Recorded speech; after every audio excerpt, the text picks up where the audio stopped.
everyone, it's me, and I'm doing my other Robots in Disguise review today, because I said I would.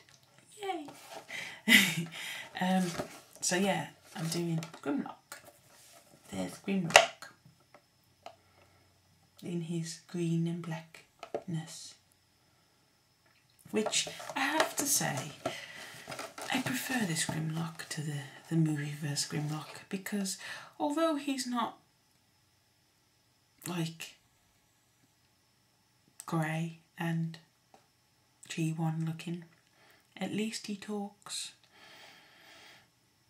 and at least he kind of has a Grimlock-ish look. So I like this one. I think he's quite cool. That's the back of the box. It's 10 steps. It's a bit more difficult than Bumblebee, because Bumblebee was only 7 and he's 10. So yeah.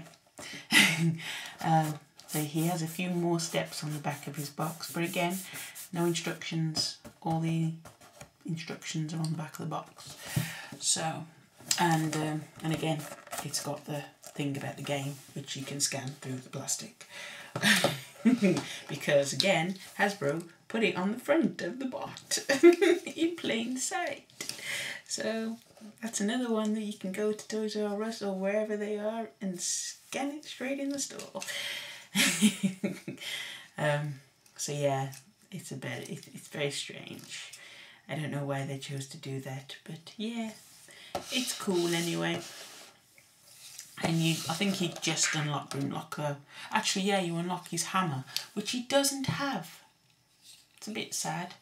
He doesn't come with a weapon, unlike Bumblebee, who got the sword.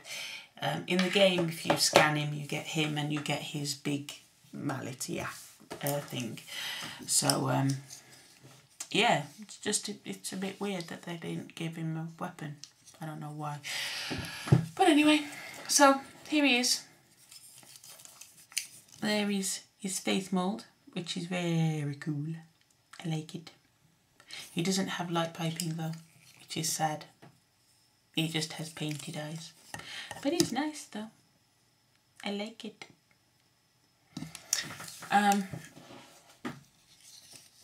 Again, he's a deluxe. I have Windblade. Here she is. And you can see he's a deluxe. He's the same size as Windblade. This is the Hasbro one, not the Takara one, although makes no difference really. So yeah, that's him. Articulation, he has an outwardy movement, but not much because of stuff in the way. Big shoulders, but he can do that, which is cool. He has a ratchet on his elbow. Really tight ratchet on his elbow.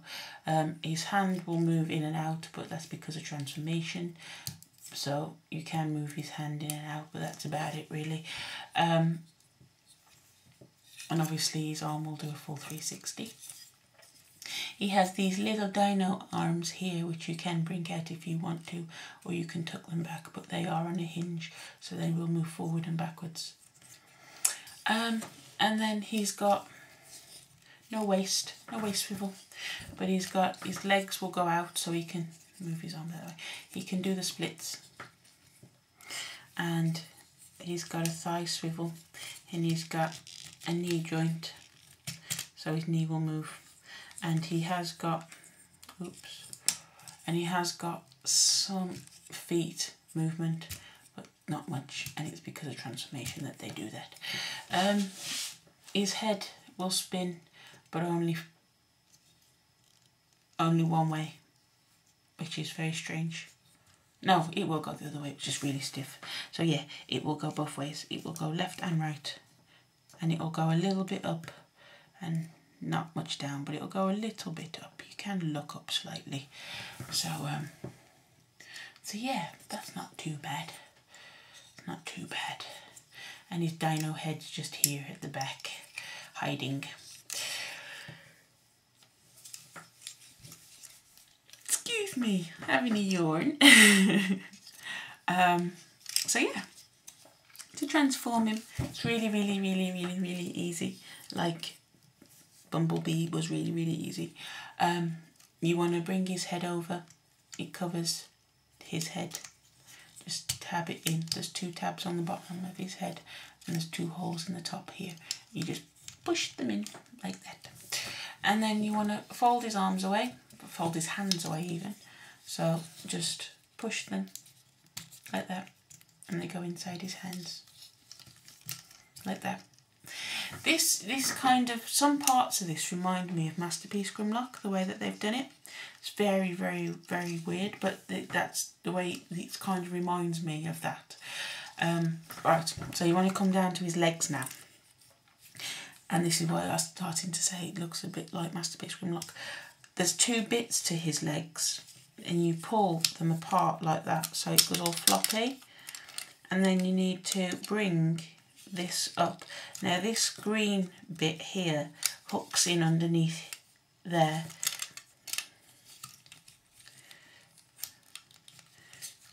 And you can do it. You need to push him forward a little bit first, and you can do it if you bring it all the way around and just slide it back in on itself so it lines up.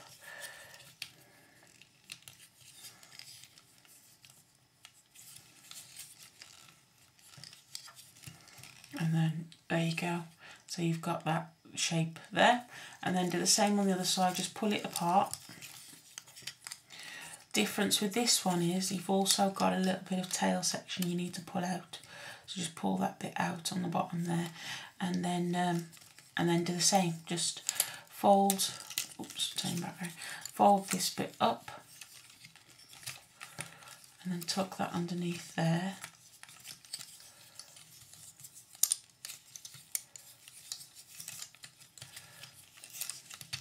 Just tuck this back on itself so it's where it needs to be, and then you need to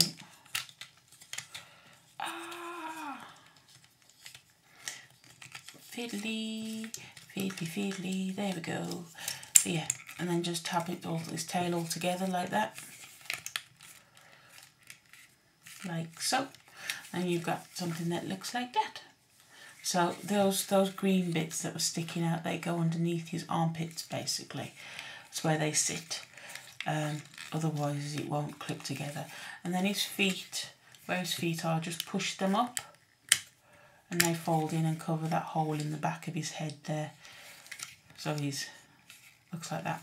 And then what you need to do is, his arms are in the wrong place obviously because he's got his little arms behind his big arms, which is his legs. What you need to do is just pull this out.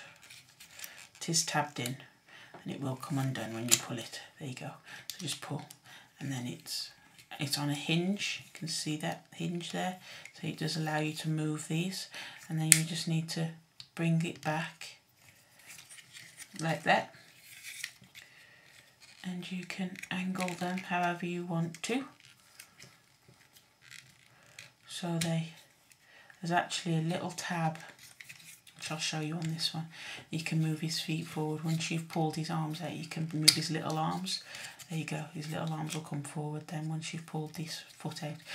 Right, just in there, there's a little curved bit, and then just on there is a post where my finger is. You need to bring this back and line those two up and just push that into the post, and then that locks his feet into place. And you can, there you go, and then his feet stand in the right place, and you can oops, once you've got that in the right place, then what you need to do is just turn his legs round so his knees are facing that way, and then you've got some movability with it. You can give him his knee joints. But yeah, there he is. And it's got the little gimmick that you can push this little lever on top of his head and his mouth opens and closes. There you go. Ow, ow, ow. But yeah, that's his dino face, which is cool. He's got a really big chin, but he's cool and I like him. he's cool. In this mode, he's got his little arms which will go forwards and backwards. They don't go out, they just go forwards and backwards. And his legs will go like that.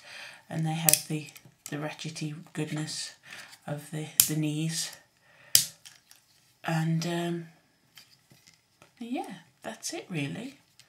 In terms of his articulation, that's basically it. He doesn't have any more, but he's a T-Rex, so what do you expect? T-Rexes don't really have a great deal of articulation, but he's cool, and he's very funky. He's got very long arms for a T-Rex, but it's not too bad. He's nice. He's funky. Obviously it does make him comparably shorter.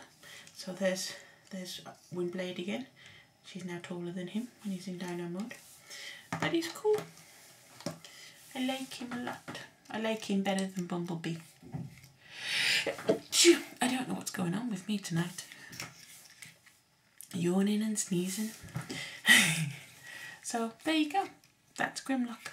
So thank you for watching, and I'll see you all soon. Bye.